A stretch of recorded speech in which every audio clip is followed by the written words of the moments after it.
Hi, welcome to the Post COVID-19 Interdisciplinary Clinical Care Network Education Series. Please remember to take your time to watch these videos. Aim to limit your screen time by watching just a little bit at a time. You're welcome to pause or look at any videos as many times as you wish or need.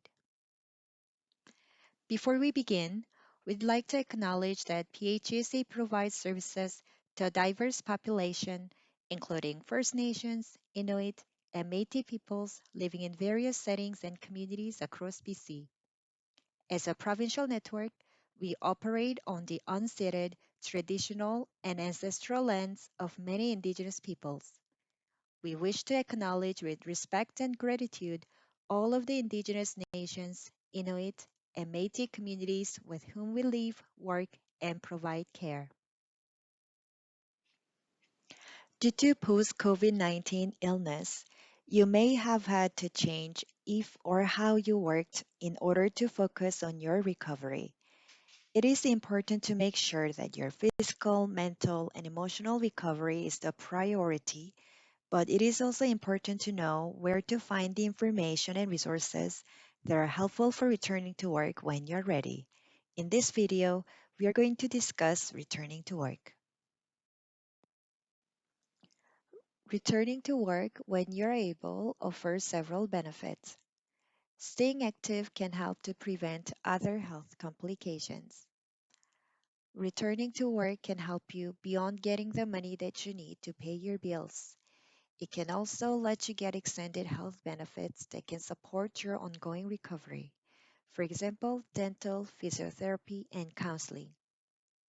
Once back in the workplace, you can get benefits such as sick leave, vacation time, pensions, and employable hours to meet the conditions needed to get employment insurance and Canada Pension Plan, as well as allow growth in your short and long-term disability in case you need these benefits in future.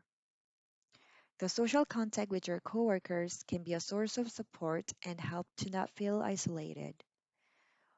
Workplaces offer many opportunities for learning and skill building.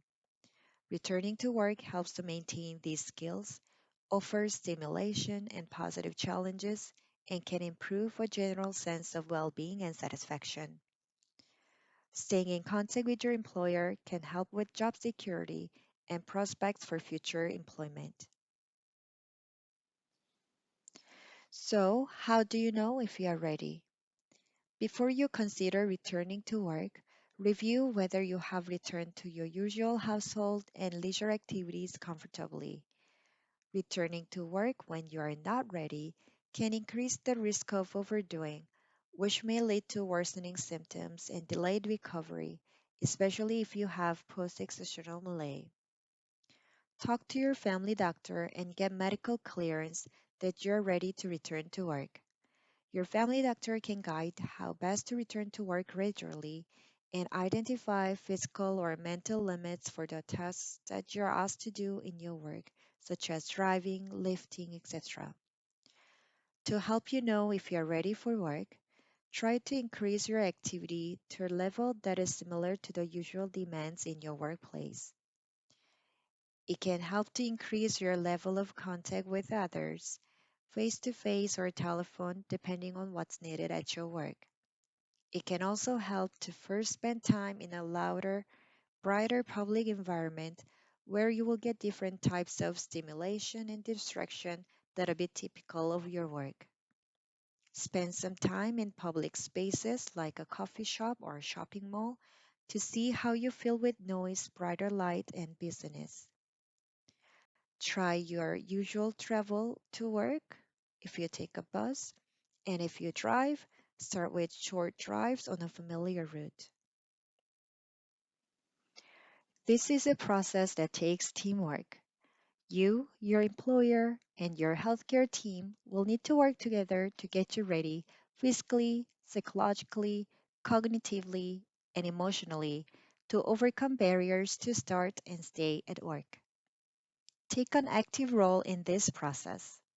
Involve your healthcare providers and employer, communicate your needs, ask questions, seek support and recommendations.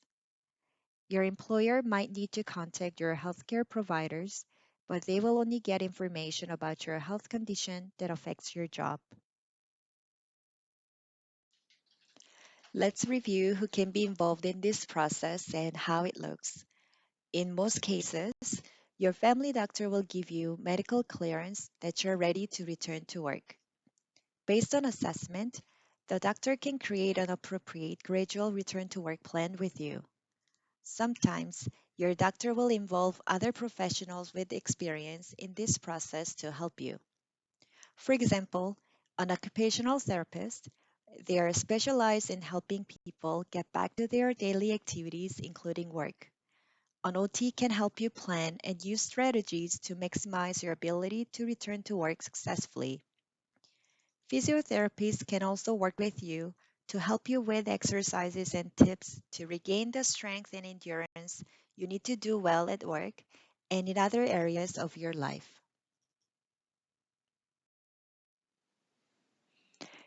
It is also important to work with your employer. Your manager or supervisor is an important source of support. They know your job well and they have the power to make the changes needed to support you. Speak to your human resources team. HR is responsible for employee related services such as recruitment, training, benefits, or ways to modify your job while you continue your recovery. If you're a member of a union, your union representatives can also be a source of support about your rights. If you're on WorkSafe, short or long term disability benefits, your case manager may be able to help you quickly access treatments to aid your recovery and to consult with your doctor and employer about your return to work plan when the time comes.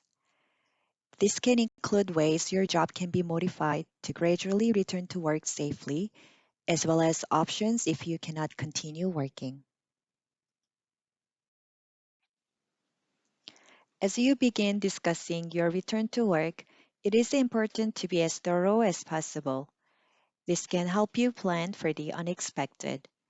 Explore options such as working less hours, working from home, changing work activities, using medical equipment, providing additional breaks throughout the shift, changing the work environment, and gradual schedule to return to work.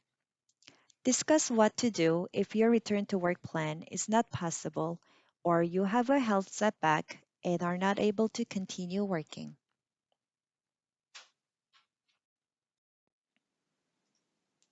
You may feel anxious as you go back to work.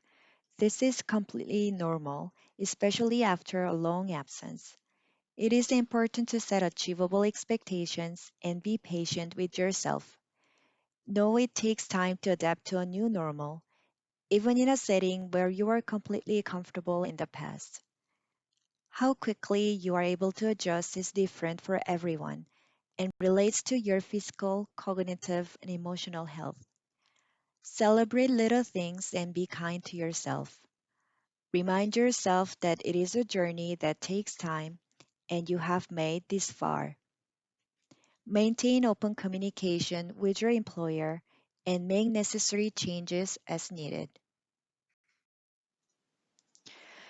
Know that some return to work plans don't work out as hoped, but don't worry, as they can be changed to better fit your needs.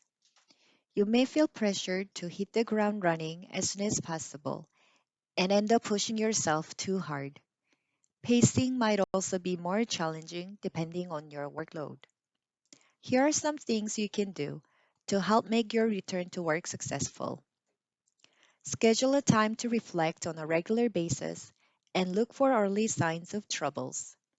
You may find yourself getting easily frustrated with others or with tasks. You may have difficulty focusing or performing to the level you are used to. It is very easy to miss these signs early on, especially when you rush settling in. However, it is important to recognize these early on so that you can explore other ways to get the help and support that you need to succeed. It is important to note that returning to work may mean you have less energy for your home, family, and social tasks. We have busy lives, and often cram our schedules full to the brim. If you're able, it can help in the early stages of your return to work to leave extra time and space for rest as you recover from your workday. It can help to try to gear down your personal commitments as you're taking on increasing demands at work by asking for a little extra support from those around you. Make plans to cope with frustrations and other challenges such as fatigue, concentration challenges, headaches, to name a few. Plan frequent breaks during the shift. Perhaps go for a short walk or do a relaxation exercise to re energize yourself. Dim lights, limit virtual meetings, and take frequent breaks from screen time. Earplugs and noise canceling headphones might be helpful for you to better focus. Try to plan ahead of time for meetings so you can limit interruptions. It can be helpful to ask your colleagues to give you advance notice rather than dropping in on you if possible. This will help you with your preparation and set the conversation up for success. Be aware of resources available and make use of them.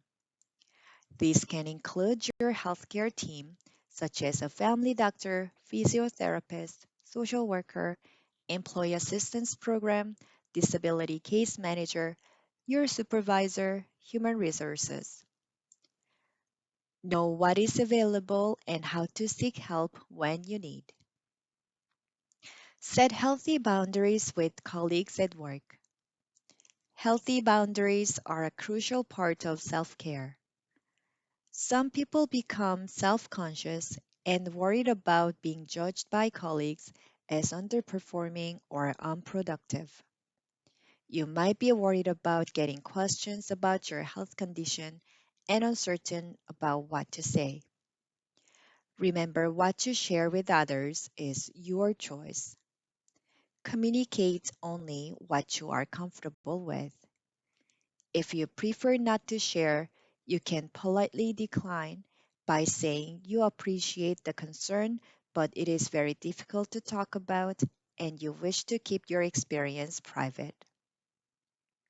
If this is becoming difficult, you can always ask your supervisor for support with setting these boundaries and dealing with inquiries by other team members.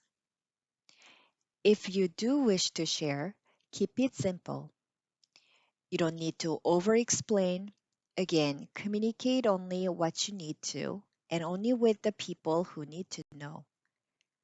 Continue practicing techniques to challenge your worries and focus on what you can control. Remember, it is important to maintain focus on your recovery. Continue with your treatment or self management techniques. Last but not least, we would like to stress again it is not all or nothing. It takes time to adjust to a new normal. A careful process of monitoring your progress as you recover and gradually increasing the demands of your tasks as you are able is key. This process will help you to evaluate the workplace setting that works for you and to consider other settings if needed. Know many workplaces offer the opportunity to revisit your options and accommodations that can be put in place to support a stay back at work plan success.